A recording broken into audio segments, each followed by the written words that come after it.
3년 연속 실업자 100만 명, 청년 실업률 11.6%, 매일같이 쏟아지는 비관적인 경제 전망과 함께 높아진 취업 문턱에 오늘날 우리는 과히 취업 전쟁의 시대를 살아가고 있다고 해도 과언이 아닌데요. 양질의 일자리가 부족하다 보니 상대적으로 높은 임금과 좋은 근무 환경을 제공하는 대기업에 대한 선호는 이제 막 사회에 진출하는 졸업생뿐만 아니라 비단 경력자들이라고 해서 크게 다르진 않은데요. 구직자들의 대기업 선호 현상으로 기업 또한 인재를 찾는 데 필요한 시간적, 비용적 부담이 점점 커지다 보니 이를 해결하기 위한 방안으로 기업은 지원자의 최소 지원 자격을 만들게 되었는데요. 이렇게 기업이 인재를 효율적으로 찾기 위해 만든 지원자의 최소 자격 기준들이 언젠가부터 취업 스펙이라고 불리게 되었고, 대한민국 취업준비생들 모두가 이 고스펙자가 되는 것이 마치 인생의 목표인 것처럼 끝이 보이지 않는 노력들을 하고 있는 것이 오늘의 현실인데요. 안녕하세요, 자발리라의 김준재입니다. 오늘은 남녀노소 세대를 불문하고 취업 전선에서 생존 사투를 벌이고 있는 대한민국의 구직자들을 위해서 학벌과 대기업 출신이라는 스펙이 가지는 진짜 의미와 이러한 스펙 없이는 정말 취업이 불가능한 것인지, 그럼 어떻게 해야 우리가 원하는 기업에 들어갈 수 있는지에 대해 함께 나누어 보겠습니다.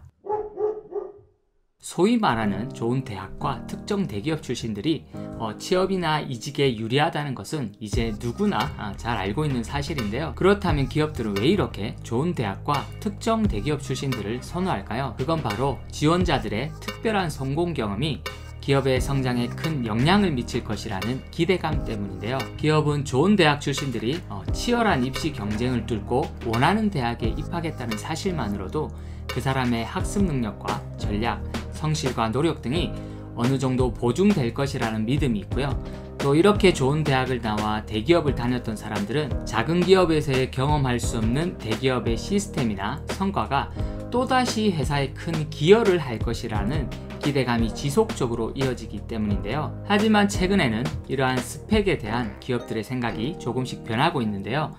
학벌과 같은 높은 스펙의 구직자들도 너무 많아졌고, 이러한 고스펙자가 회사의 발전과 성과에 절대적인 영향을 미치지 않는다는 사실을 기업도 오랜 경험을 통해 알게 되면서 원하는 인재를 뽑기 위한 기업의 어려움들은 이전보다 훨씬 더 커질 수밖에 없다 보니 기업은 이러한 어려움들을 해결하기 위해서 스펙보다 직무에 맞는 인재를 찾기 위한 고민과 노력들을 하고 있는데요. 하지만 기업의 이런 변화와는 달리 대부분의 구직자들은 아직도 취업 스펙 쌓기에 열중하면서 취업이 안 되는 모든 이유를 부족한 스펙으로 생각하며 더욱더 스펙에 집착하는 모습들을 보면서 저 또한 안타까운 마음이 들 때가 많았는데요. 그렇다면 이렇게 고스펙자가 많은 시대에 다소 스펙이 부족하지만 원하는 기업에 들어가기 위해서 우리는 어떻게 해야 할까요? 제가 제안드리는 그 첫 번째는요, 여러분이 해보고 싶은 업무를 먼저 경험해 볼 것을 추천드립니다.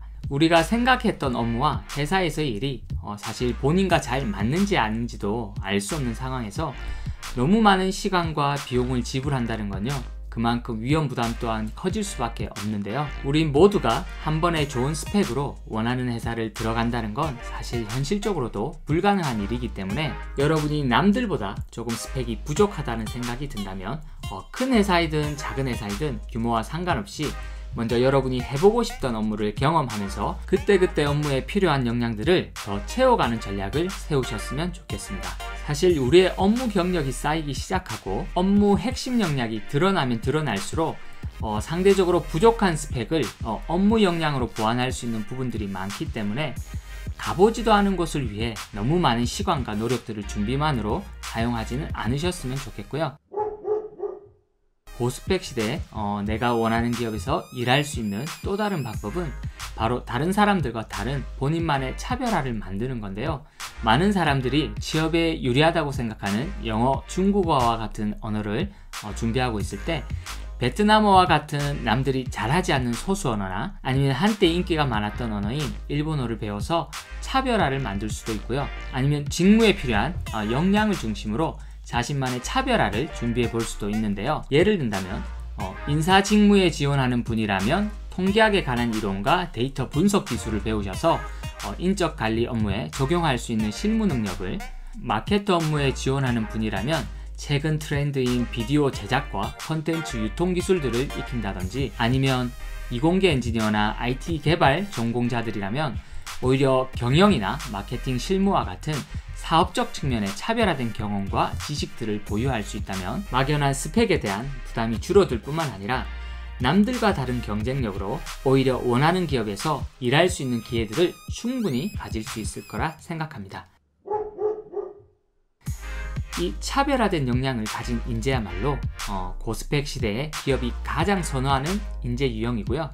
이 차별화야말로 성공적인 회사 생활뿐만 아니라 안정이란 개념이 사라지는 능력 중심의 시대에서도 살아남을 수 있는 가장 강력한 무기가 아닌가 생각합니다. 지금까지 자발리라였습니다.